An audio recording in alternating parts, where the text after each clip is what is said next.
El Club Atlético fue una intendencia de la Policía Federal que se usó como centro clandestino de detención, tortura y exterminio. Fue la primera parada de los desaparecidos del circuito ABO, previamente investigados por nuestro grupo. Su derrumbe y entierro finalizó en 1979, para luego construir la autopista Ricardo Balbín encima del mismo, con la finalidad de encubrir la evidencia mediante la imposibilidad de acceder a las pruebas materiales bajo el riesgo de que la autopista se caiga. En noviembre de 2021 se reanudó la excavación finalizada en el 30%. Es entonces que, al enterarnos de este dato, y a pesar de haber concluido con el circuito, empezamos a ahondar nuevamente por donde empezamos, solo que con nuevo material para profundizar. Nuestra primera excursión fue introductoria al sitio de la excavación. Conocimos a las arqueólogas que nos contaron el trabajo que se había hecho y la preparación que estaban haciendo para iniciar la nueva excavación.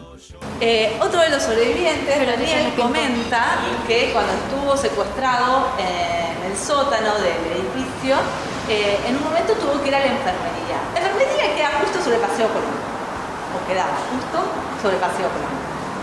Y se filtraba muchísimo el ruido. Y escucha un colectivo con la hinchada de Boca. Y él sabía que ese día Boca jugaba en su cancha.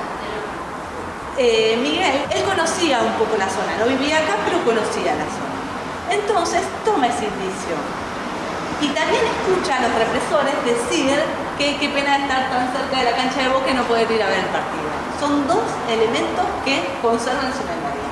Otro elemento que conserva es que en uno de los momentos, estando en cautiverio, se corre la venda de los ojos y pudo ver un tacho de basura con la insignia de la Policía Federal. Y también pudo ver la cuchara con la que le dan de comer, con el logo de la policía. Entonces, esos datos él los recuperó cuando fue liberado. Se dio una búsqueda sistemática de tratar de identificar dónde había estado secuestrado. Agarra un plano de la zona sur de la ciudad de Buenos Aires y empieza a recorrer las zonas, teniendo en cuenta otro indicio que él tiene muy presente, que cuando lo liberan el auto hace un ascenso pronunciado. Entonces empieza a recorrer todas estas zonas y las empieza a marcar en el mapa. Los lugares que los descarta los empieza a marcar para ir descartándolos, y aquellos que les llaman la atención los señaliza. Este lugar le había llamado en un par de situaciones la atención. Entonces, nunca lo había podido, como estaba en el proceso de desmantelamiento del lugar, no había podido detenerse tampoco a mirarlo con especial atención, porque también, piensen, personas que estuvieron secuestradas, recuperan la libertad, sigue estando la dictadura militar operando, sentís los ojos en la nuca, mínimamente. Pero un día se para la parada de colectivo de Cochabamba y todavía estaban demoliendo el edificio. Y ese día pudo identificar el centro clandestino porque pudo identificar las celdas. Estaban demoliendo el sector donde daban las celdas y las pudo ver. Y en ese momento las identificó y escribió una carta a sus familiares y ahí especificó el lugar donde estaba localizado el centro clandestino donde estuvo secuestrado y da las coordenadas exactas. Dice que estuvo en Paseo Colón, entre San Juan y Cochabamba. Nuestro segundo encuentro nos dio como resultado una magnífica entrevista. El diseño del ensanche, como que se comía una esquina, un pedazo, unos metros de la parcela histórica del sitio. Entonces ahí hubo como una puja con el Metrobús, reuniones, informes. ¿Y eso fue como a propósito? O sea, en los que armaron ese plano. No sé si a propósito, porque es muy complejo justo ensanchar ahí y de acuerdo a las vías, cómo tienen que doblar. A medida que fue avanzando el tiempo y las distintas excavaciones, se fue cambiando la metodología, se va adecuando al sitio. Bueno, y cuando aparece un objeto, lo primero que se hace es documentar, registrar el lugar donde se encuentra, el momento, como todo el contexto, porque es súper importante toda esa información, no solo el objeto que se extrae, sino a qué altura, por ejemplo, desde el piso del sótano estaba ubicado, en qué recinto. Hay todo como un protocolo que bueno, nos marca como toda esa información, el día que nos encontró y demás. Y después, una vez que se trae a gabinete, al laboratorio, lo que hacemos es documentar todo en una ficha y después va a una base de datos. bueno, cuánto mide, de qué material es, a qué se lo puede asociar, si tiene algún dato que lo podamos asociar con algún testimonio, o bueno, o si nos da alguna punta de investigación como para seguir trabajándolo. Se conserva y se guarda en una caja de guarda. Y lo más importante siempre es como tener toda esa información guardada, porque bueno, y se le da un número de inventario, que es súper importante esto, que es como el DNI de los objetos, que es lo que va a asociar después ese objeto a toda la información con la que lo relacionamos. En el tercer y último encuentro, nos dieron la oportunidad de ser parte de la excavación y desenterrar algunas cosas que pudimos fotografiar. Así fue como el 3 de noviembre de 2022 realizamos un estudio arqueológico en el que fuimos parte de la excavación acotada de los primeros escalones del sótano.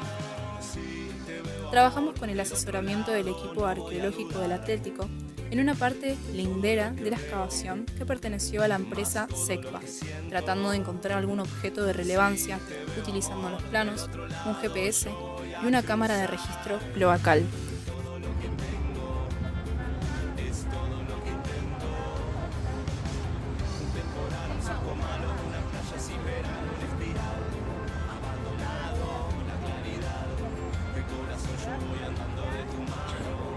Nosotros hemos seleccionado un lugar que tiene potencial arqueológico, es decir, hay restos arqueológicos.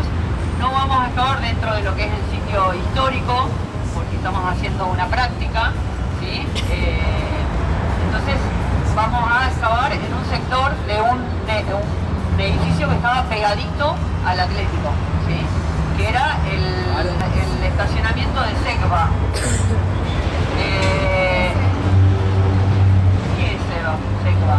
Era la Compañía Argentina de Electricidad, que fuimos a hacer SECBA y tenía un edificio muy grande que tenía entrada y salida tanto por Cochabamba como por San Juan. O sea, ocupaba toda la manzana, digamos, de lado a lado, no toda la manzana, pero tenía entrada por los dos lados. Y era un edificio lindero. De allí que varios de los testimonios recuerdan, digamos, el tema del ruido, del sonido de los autos, de un taller mecánico, de cosas que tienen que ver con esto.